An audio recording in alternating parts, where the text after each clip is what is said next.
pasarsedekah.com. Assalamualaikum warahmatullahi wabarakatuh. Sahabat dermawan yang dirahmati Allah Subhanahu wa taala. Ada kebaikan yang luar biasa yang datang bersama bulan agung Ramadan, yaitu kebersamaan dalam keluarga yang lebih banyak. Ramadan adalah momentum paling baik untuk membangun keluarga yang berjamaah. Saudaraku, ada keluarga yang malang, letih, dan minim kebaikan karena semuanya berjalan sendiri-sendiri. Suami istri berlomba-lomba menghasilkan sesuatu, tapi bukan untuk target bersama. Masing-masing lupa dengan perannya, serta akhirnya kehidupan menjadi tidak seimbang di dalam keluarga itu. Di bulan Ramadan ini kita mendapatkan kesempatan yang paling baik untuk lebih banyak melakukan aktivitas-aktivitas bersama. Dan itu adalah keberkahan berjamaah. Tentu saja ini bukan hanya tentang makan sahur berjamaah, berbuka berjamaah, dan sama-sama pergi sholat tarawih secara bersama-sama. Tetapi tentang bagaimana membangun visi keluarga yang berperadaban, visi keluarga yang memiliki ketaatan frekuensi yang sama tentang tauhid dan ibadah kepada Allah Subhanahu wa taala. Sebagaimana sholat berjamaah, begitulah seluruh aktivitas yang dilakukan secara bersama-sama pasti akan menimbulkan kebaikan yang berlipat-lipat. Saya yakin keluarga yang dapat melakukan aktivitas-aktivitas kebaikan secara bersama-sama, begitu juga lembaga, organisasi, perusahaan, masyarakat, bangsa, seperti sholat yang dapat kebaikan sampai 27 kali lipat daripada sholat sendiri. Coba perhatikan beda antara sholat munfarid sendiri dengan sholat berjamaah. Aktivitas dan pekerjaan yang dilakukan seseorang ketika melakukan sholat sendiri lebih banyak. Seluruh bacaan-bacaannya ditanggung oleh dirinya sendiri.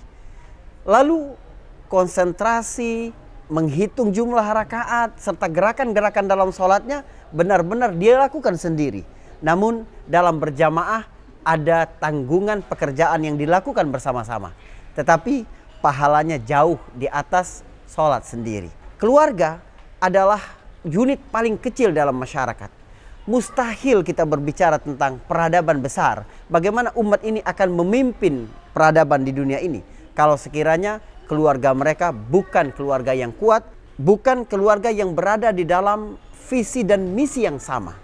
Sahabat dermawan yang dirahmati oleh Allah Subhanahu wa taala, ada hal yang ajaib ketika Rasulullah SAW diceritakan bagaimana aktivitas yang dia lakukan pada bulan Ramadan. Khususnya ketika 10 malam terakhir di bulan Ramadan. Karena Nabi SAW idza dakhala al-'ashra al-awakhir min Ramadan ahla lailahu wa ayqadha ahlah. Perhatikan, Rasulullah SAW jika berada pada 10 hari terakhir Ramadan, artinya ini adalah waktu yang sangat terbatas untuk melakukan ketaatan kepada Allah Subhanahu wa taala. Rasulullah bukan melakukannya sendiri. Rasulullah menghidupkan malam, bangun untuk salat dan ikut mengajak keluarganya taat kepada Allah Subhanahu wa taala. Ada hal yang menarik ketika Allah Subhanahu wa taala menyebutkan bagaimana seseorang dapat menjaga dirinya dari api neraka, selamat nanti dalam kehidupan di akhirat dengan berkata ya ayyuhalladzina amanu qu anfusakum wa ahlikum nara. Artinya sepaket antara personal dengan keluarga. Keberhasilan seseorang untuk lebih dekat kepada Allah Subhanahu wa taala dan lebih dekat kepada surga sangat tergantung bagaimana dia bisa membawa keluarganya bersama-sama menuju ketaatan kepada Allah Subhanahu wa taala. Dan ternyata dampaknya bukan hanya di akhirat, tetapi di dunia pun seseorang dapat merasakan kebaikan-kebaikan itu. Nabi SAW menyebutkan Allah Subhanahu wa taala menurunkan rahmat, kasih sayang kepada seorang pria yang bangun malam kemudian mengajak istrinya untuk ikut sholat bersamanya. Jika istrinya enggan, dia percikkan air secara lembut ke wajahnya.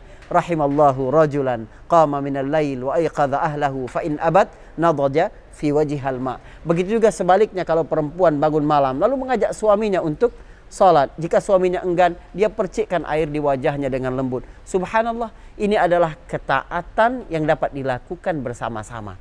Allah Subhanahu wa taala dalam surat Al-Kahfi bercerita tentang kekuatan jamaah, kekuatan akidah dan ketaatan yang dilakukan bersama-sama. Innahum fityatun amanu birabbihim wazidnahum huda. Mereka adalah sekelompok pemuda. Jadi ada kekuatan berjamaah yang bertakwa kepada Allah, beriman kepada Allah, maka Allah tambahkan kekuatan-kekuatan itu. Ketika kita jalan bersama dalam ketaatan, siapa lagi yang paling dekat dengan kehidupan kita? Siapa lagi yang selalu bersama kita dalam mengarungi kehidupan ini kecuali keluarga? Ketika satu keluarga memiliki visi yang sama, misi yang sama, prioritas yang sama, maka disitulah terwujud keluargaku, surgaku. Ada seorang ulama bernama Abdurrahman bin Abi Hatim. Dia ditanya sebenarnya, bagaimana momen yang paling bahagia, apa yang dia ingat sehingga dia menjadi ulama sebesar itu, dapat menghasilkan satu kitab karya yang luar biasa bagi umat ini. Di antaranya adalah kitab Al-Jarh wa Ta'dil. Apa jawaban Abdurrahman bin Abi Hatim? Dia berkata, aku ingat masih kecil dulu, aku bersama ayahku, kami sambil makan, ayahku membacakan hadis untukku. Ketika berjalan, ayahku membaca hadis untukku. Aktivitas-aktivitas apapun dilakukan bersama ayahnya.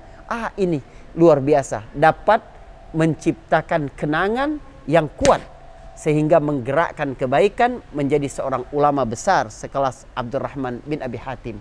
Maka alangkah indahnya kalau kita dalam kehidupan ini mengajak anak kita melakukan kebaikan bersama-sama. Jangan pergi ke masjid sendiri, tapi tunggu anakmu, sabar dia berwudu, sabar dia menghentikan permainannya, sabar tunggu bagaimana dia memakai pakaian untuk sholatnya, lalu sama-sama pergi ke masjid. Di situ ada penanaman karakter yang luar biasa tentang kedisiplinan serta ketundukan kepada Allah Subhanahu wa taala. Ketika sampai di masjid ya, atau ketika di jalan berjumpa dengan orang-orang yang butuh bantuan, kita jangan langsung memberikan bantuan itu kepada yang bersangkutan, tapi berikan melalui tangan anakmu. Biar tangan-tangan kecil itu terbiasa memberi dari kecil. Dia memiliki kepedulian yang luar biasa. Sebab uang yang engkau titipkan dari tangan kecil anakmu itu sebenarnya adalah kebaikan yang engkau tanamkan ke dalam hatinya. Bagaimana nanti dia akan memperoleh kebaikan-kebaikan Allah Subhanahu wa taala karena telah terbiasa dari kecil melakukan amal-amal kebaikan dari usia paling dini. Sahabat dermawan yang dirahmati oleh Allah Subhanahu wa taala, ada cerita yang menarik dari imam sebuah masjid di kota Riyadh tentang bagaimana menggerakkan jamaah subuh di masjid yang berkaitan dengan visi keluarga yang berjamaah ini. Imam itu suatu hari berkata kepada keluarga di kawasan itu, aku akan membiayai pria-pria yang mau menikah lagi jika istri-istri pertama mereka tidak membangunkan suaminya untuk sholat subuh berjamaah. Keesokan harinya ajaib sekali, masjid penuh, banyak pria-pria soleh baru yang sholat di masjid. Ya tentu saja lebih baik memperkuat jamaah yang sudah ada daripada membuat jamaah baru. Assalamualaikum warahmatullahi wabarakatuh.